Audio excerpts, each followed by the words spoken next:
Hello and welcome to another edition of Underdog Cinema. We kicked off last week with the great little film The 13th Warrior, and this week is the film I'm most excited about discussing. It's for me the film which, when I think of underrated movies, I think of this film, and it's the 1986 movie Big Trouble in Little China, or should I say John Carpenter's Big Trouble in Little China. Now, John Carpenter for me is my favourite director of all time. If you followed any of my other channels, you will know that I just love his work. I don't think he's the greatest director of all time, but he's certainly my favourite, and he's certainly the director who, at a young age for me, really made me sort of become aware of a director. Because when I was a kid, everybody talked about Steven Spielberg. You knew what a Steven Spielberg film was. You knew, even just implicitly, you knew what his work entailed. And for me, at that time, John Carpenter was the other guy that was like, yeah, I know what a John Carpenter film is. So John Carpenter had a massive impact on me as a kid. And one of the things I looked forward to most was a Friday night. On a Friday night, it was video night.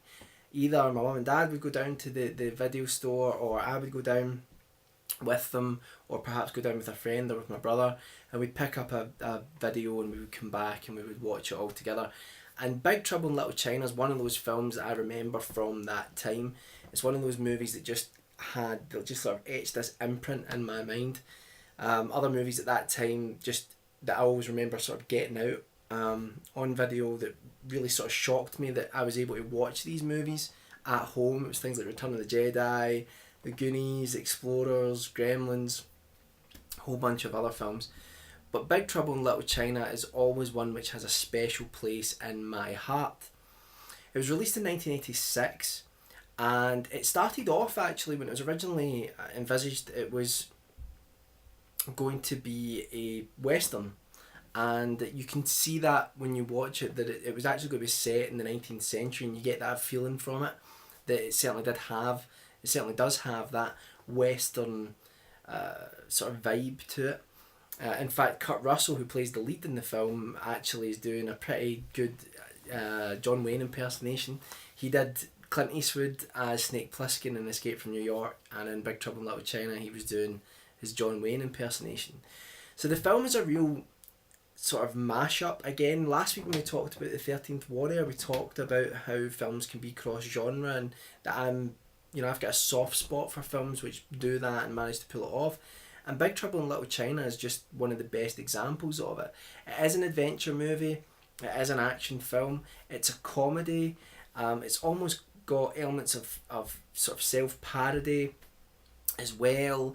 It's got magic realism in it, and it's got, it's a martial arts film. It's got so many different types of genre within it, and that's one of the reasons I just absolutely love it.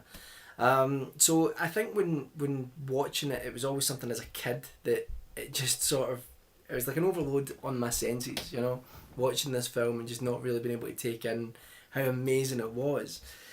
So for the plot, for the people that don't really know what the film is or haven't seen it, and you better go and watch it after this, Big Trouble in Little China follows our main character Jack Burton, who's played by Kurt Russell. And Jack Burton is this trucker. He drives a truck called the Pork Chop Express, and he goes around America, around the country, sort of delivering goods from one city to the next. And you get the feeling that he's been on a number of adventures in his life.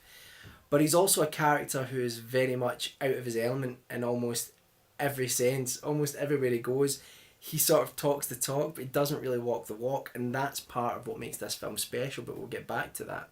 Now, Jack finds himself in a situation where he goes to meet some friends who are sort of involved in the local Chinese community, and he gets caught up in this ancient battle between good and evil.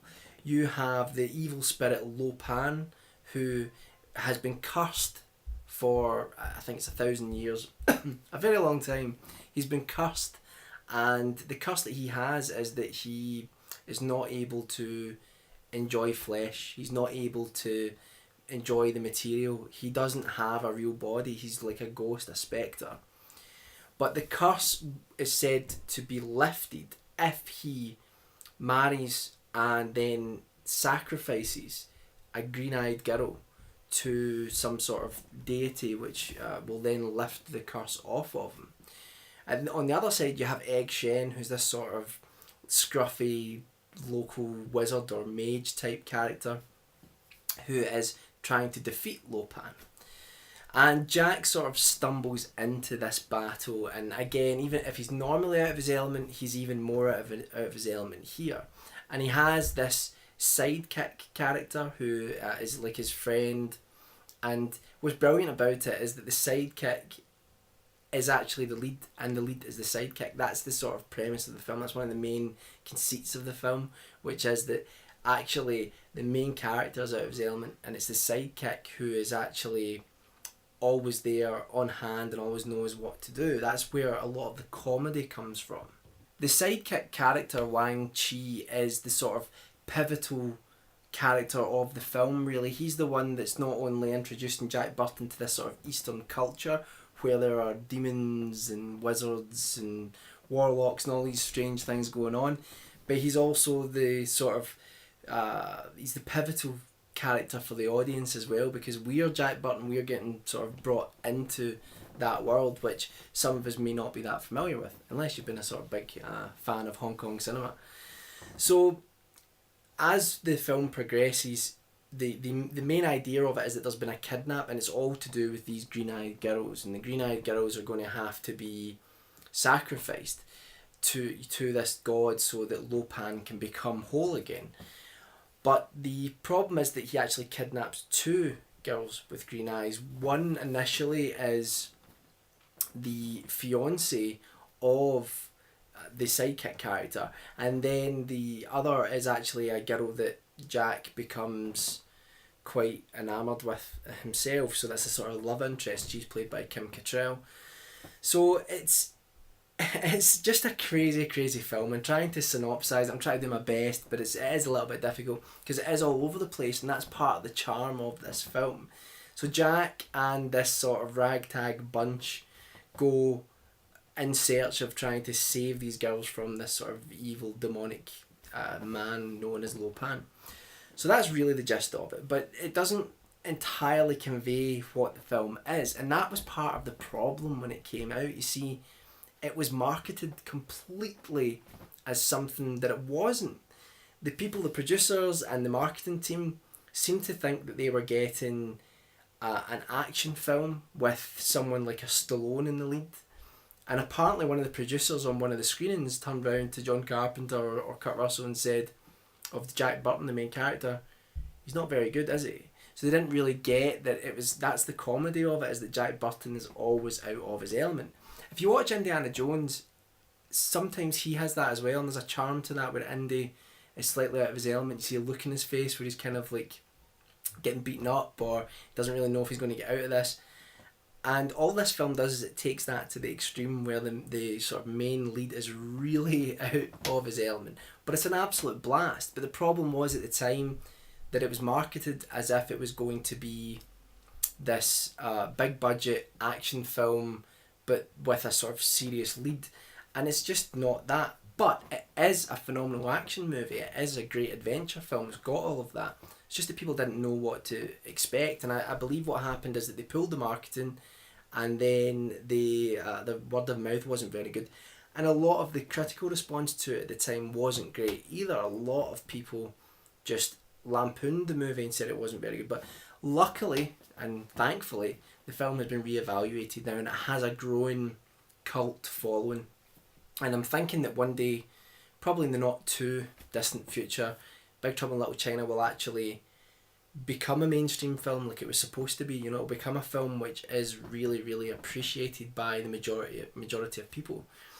But it's a film that every time I introduce it to someone who hasn't watched it, they look at the cover or they see the trailer and they go, I don't really fancy that, and then when they watch it they're just like, this is great, and then everybody starts quoting lines from it. It's just such a quotable film as well.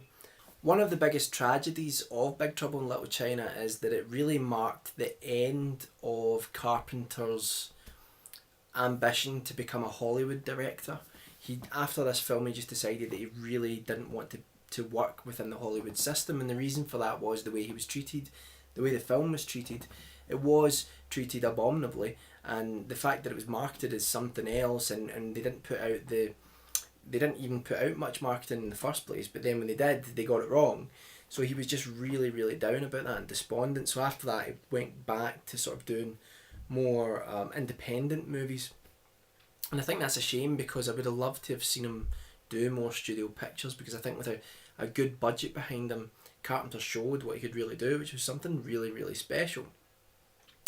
I cannot recommend Big Trouble in Little China enough. There are just so many things about it that I love. Little point of trivia, the Ghostbusters firehouse from the film Ghostbusters, funnily enough, is actually used in Big Trouble in Little China as well. What's funny about it when you watch it is that there's a tacked on beginning which doesn't really make any sense. And when I read about the film and listened to the commentary on the DVD, which by the way is one of the best commentaries for any film, it's just phenomenal. Definitely check that out. I mean, you don't even find out much about the movie, but it's just Carpenter and Kurt Russell sitting, chilling, having some beers and just talking smack. It's really, really great. But what's interesting about it is that they mentioned that the beginning is actually tacked on. It's a false beginning. It was put there because the studios didn't think that the film would make much sense, and also they thought that if they had this little introduction where a character's talking about what's going to happen in the film and talk about it with a sort of serious tone, it would make Jack Burton to be more capable than he actually is.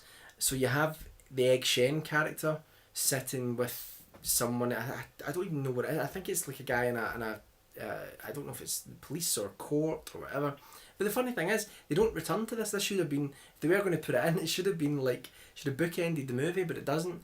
They just have it at the start and then it's gone, and then they just continue with the film. So it is a little bit strange that way.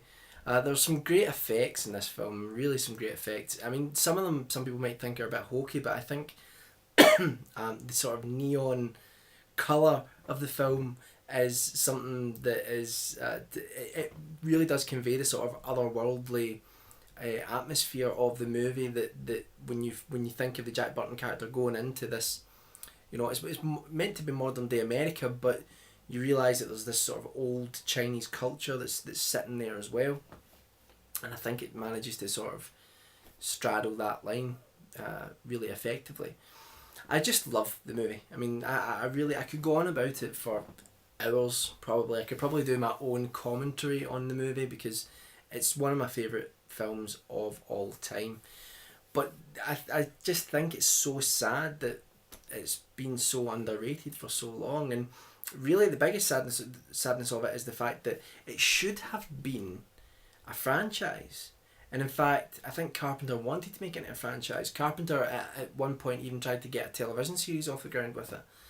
And it's just so sad that never happened, because to me Jack Burton could have been another Indiana Jones. He could have been that iconic. And because the thing is with Jack Burton, even though he sort of bumbles his way through things, he still comes out on top, and there's a sort of charm to that. He doesn't give up. So he is still a hero. Even though he's a bit of a bumbling fool at times, he is a hero. And he's one of my favourite heroes in any Hollywood picture, in any film. So I think that it would have been great to have seen other franchises. I mean, when you think of the franchises in the 80s or from the 70s into the 80s, you had things like Halloween and Friday the 13th and Nightmare on Elm Street. They were sort of all horror ones. And you had Indiana Jones films, Jaws movies. There was so many franchises that were going. Excuse me, but Big Trouble in Little China just only got one film, and it's a shame. There are some comic books which have been released since, sort of telling the later adventures of Jack Burton. But here's the thing, here's a thought. I mean, I wouldn't mind someone doing a sequel to this, even if they couldn't get Kurt Russell back on board. I wouldn't actually mind them recasting Jack Burton. I wouldn't want them to remake Big Trouble in Little China. There's no point, because it's such a great movie. But I would love to see more adventures with that character in that world, and I think you could do something really special with that. And it would be fantastic to get the Jack Burton character, if you got the casting right, maybe even got John Carpenter on board in some capacity, and move forward with it.